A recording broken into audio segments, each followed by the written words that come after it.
ओम शांति। 2 जुलाई 2025 आज का पुरुषार्थ। बाबा कहते हैं कि मीठे बच्चे, तुम डबल अहिंसक रूहानी सेना हो। तुम्हें श्रीमत पर अपनी दैवी राजधानी स्थापन करनी है। बाप समझा रहे हैं कि ऊंच ते ऊंच है भगवान। उनको ऊंच ते ऊंच कमांडर इन चीफ आदि भी कहो, क्योंकि तुम सेना हो ना। तुम्हारा सुप्रीम कमांडर कौन है ये भी तुम जानते हो। 2 सेनाएं हैं, वो है जिस्मानी, तुम हो रूहानी। वो हित के, तुम बेहद के। तुम्हारे में कमांडर्स भी हैं, जनरल भी हैं, लेफ्टिनेंट भी हैं। बच्चे जानते हैं हम श्रीमत पर राजधानी स्थापन कर रहे हैं। लड़ाई आदि की तो कोई बात नहीं। हम सारे विश्व पर फिर से अपना दैवी राज्य श्रीमत पर स्थापन कर रहे हैं। ऊंच ते ऊंच बाप है। उनको जादूगर, रत्नागर, ज्ञान का सागर भी कहते हैं। बाप की महिमा अपरंपार है। तुम्हें बुद्धि से सिर्फ बाप को याद करना है। माया याद भुला देती है। तुम हो डबल अहिंसक रूहानी सेना। तुमको यही ख्याल है कि हम अपना राज्य कैसे स्थापन करें। ड्रामा जरूर कराएगा, पुरुषार्थ तो करना होता है ना। इस पुरानी दुनिया का विनाश हो, फिर भारत में जय जयकार हो जाना है, जिसके लिए तुम निमित्त बने हो। तो आपस में मिलना चाहिए, कैसे कैसे हम सर्विस करें। बाप नई दुनिया की स्थापना कर रहे हैं। तुम रूहानी सेवाधारी सभी को चेतावनी देते हो कि ये वही महाभारत लड़ाई का समय है। अब ये पुरानी दुनिया विनाश होनी है। बाप नई दुनिया की स्थापना करा रहे हैं। विनाश के बाद फिर जय जयकार होगी। तुम्हें आपस में मिलकर राय करनी चाहिए कि विनाश के पहले सबको बाप का परिचय कैसे मिले।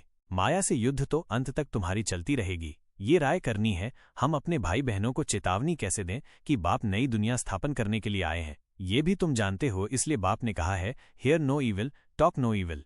तुम बच्चों को अभी कितनी खुशी है, नई दुनिया स्थापन हो रही है। बाबा कहते हैं हम तुमको कितना धनवान बनाता हूँ। कल्प कल्प तुम्हारे जैसा पवित्र और सुखी कोई नहीं। तुम बच्चे इस समय सभी को ज्ञान दान देते हो। बाप तुम्हें रत्नों का दान देते हैं, तुम दूसरों को देते हो। तुम अपने ही तन मन धन से श्रीमत पर भारत को स्वर्ग बना रहे हो। निराकार बाप कहते हैं बच्चों, देह के सब धर्म त्याग, एक बाप को याद करो। दिल की महसूसता से दिलाराम बाप की आशीर्वाद लेने के अधिकारी बनो। बच्चे बाप के लिए गीत गाते हैं। किन शब्दों में आपका धन्यवाद करूं? देखो बच्चे, धन्यवाद करना अर्थात बाप पर 100% निश्चय रख। बाप की हर श्रीमत का समय अनुसार पालन कर, अर्थात ज्ञान युक्त और योग युक्त बन, बाप समान बन। विश्व कल्याण के कार्य को संपन्न करना। बाप की उम्मीदों को अब पूरा करो, स्वयं में परिवर्तन करो। सारे विश्व की आत्माएं प्यासी नजर से आप बच्चों को देख रही है कि कब हमारे इष्ट देव आएंगे और हमारा कल्याण कर हमें घर परम धाम का रास्ता बताएंगे। अब इसी स्मृति में रहो। यही बाप के प्यार का रिटर्न है। बाप के प्यार का रिटर्न अर्थात असोचता, हल्का, बेफिक्र, खुश। चाहे कुछ भी हो, इतना अटूट निश्चय, मेरे साथ परमात्मा बाप है, मेरा कोई बाल बांका भी नहीं कर सकता। साथ ही साथ अपनी विजय पर भी 100% निश्चय रख, अपनी मंजिल पर पहुंचो। यही है बाप का धन्यवाद करना। जब आपकी दिनचर्या बाप की श्रीमत के अकॉर्डिंग होती है तो परमात्मा बाप भी सूक्ष्म रूप से आपको अपनी बाहों में समा लेते हैं। देखो, बाप को अपने आज्ञाकारी बच्चे बहुत प्यारे हैं। बाप भी अपनी नजर ऐसे बच्चों से हटाता नहीं। हर पल बच्चों के संग रह बच्चों को सहयोग देता है। इतनी ऊंची दृष्टि से आप स्वयं को देखो। दुनिया का रचयिता स्वयं आ गया, मेरी पुकार सुन, मेरा साथी बन गया, और क्या चाहिए। अच्छा, ओम शांति। मुख्य बिंदुओं की गहरी व्याख्या। यहाँ कुछ मुख्य बिंदुओं की विस्तृत व्याख्या दी गई है। 1. डबल अहिंसक रूहानी सेना। यह बिंदु ब्रह्मा कुमारियों की अद्वितीय पहचान को उजागर करता है। डबल अहिंसक, इसका अर्थ है कि ये बच्चे न केवल शारीरिक हिंसा से दूर रहते हैं, बल्कि मनसा, विचार, वाचा, वाणी और कर्मणा, कर्म से भी किसी को दुख नहीं देते। वे शुद्ध संकल्प, शुद्ध बोल और शुद्ध कर्मों का अभ्यास करते हैं। यह अहिंसा सिर्फ बाहरी नहीं बल्कि आंतरिक भी है। रूहानी सेना यह कोई भौतिक सेना नहीं है जो हथियार लेकर लड़ती है। यह आत्माओं की सेना है जो ज्ञान और योग की शक्ति से युद्ध लड़ती है, माया, अज्ञान, विकार के खिलाफ। उनका लक्ष्य किसी को हराना नहीं, बल्कि सभी आत्माओं को उनके सच्चे स्वरूप और परमपिता परमात्मा से जोड़कर उन्हें शांति और सुख प्रदान करना है। इस सेना का सुप्रीम कमांडर स्वयं परमपिता परमात्मा शिव हैं। 2.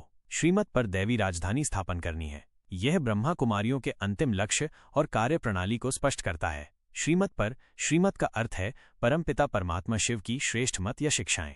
ये शिक्षाएं मानव विवेक या शास्त्रों पर आधारित नहीं हैं, बल्कि सीधे परमात्मा द्वारा दी गई हैं। इन्हीं शिक्षाओं के आधार पर जीवन शैली, व्यवहार और सेवा का निर्धारण होता है। दैवी राजधानी स्थापन, इसका तात्पर्य सतयुगी दुनिया की स्थापना से है, जिसे स्वर्ग या दैवी दुनिया कहा जाता है। यह कोई राजनीतिक या भौगोलिक राजधानी नहीं है, बल्कि एक ऐसा विश्व है जहां सभी आत्माएं दैवी गुणों जैसे पवित्रता, शांति, प्रेम, सुख से संपन्न होती हैं। इस राजधानी में दुख, अशांति, गरीबी और बुराई का नामो निशान नहीं होता।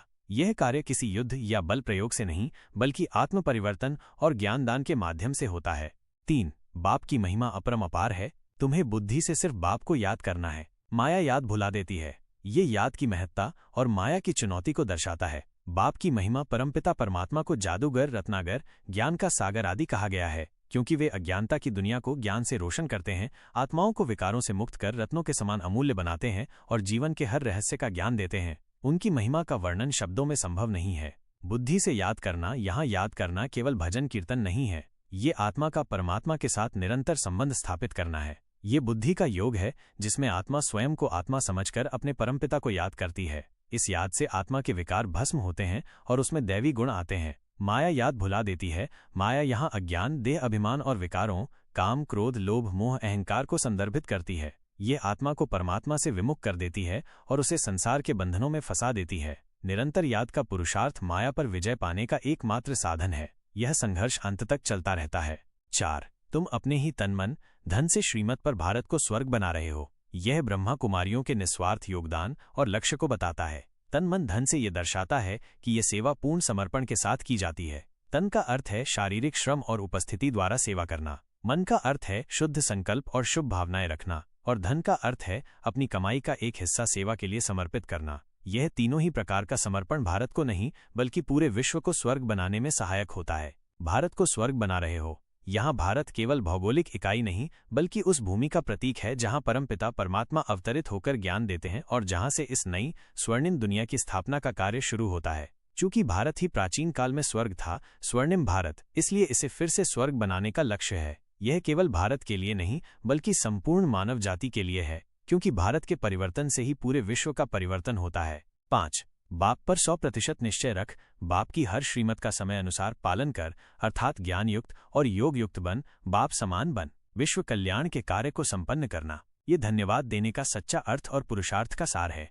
100% निश्चय, इसका अर्थ है परमात्मा पर पूर्ण विश्वास रखना, उनकी हर बात को सत्य मानना और उनकी सर्वशक्तिमत्ता और कल्याणकारी स्वरूप में कोई संदेह न करना। यह निश्चय ही सर्वशक्तियों का आधार है। श्रीमत का पालन केवल सुनना नहीं बल्कि परमात्मा की हर शिक्षा को अपने जीवन में धारण करना। यह ज्ञान को व्यवहार में लाना है। ज्ञान युक्त और योग युक्त। ज्ञान युक्त का अर्थ है परमात्मा द्वारा दिए गए ज्ञान को समझना और उसे अपनी बुद्धि में धारण करना। योग युक्त का अर्थ है परमात्मा के साथ निरंतर योग याद में रहना। बाप समान बन, परमात्मा के गुणों जैसे पवित्रता, शांति, प्रेम को अपने अंदर विकसित करना और उनके समान बनना। विश्व कल्याण के कार्य को संपन्न करना, व्यक्तिगत उन्नति के साथ साथ ज्ञान और योग की शक्ति से विश्व का कल्याण करना, यही धन्यवाद का सबसे बड़ा स्वरूप है। सिर्फ शब्दों में नहीं बल्कि कर्मों से।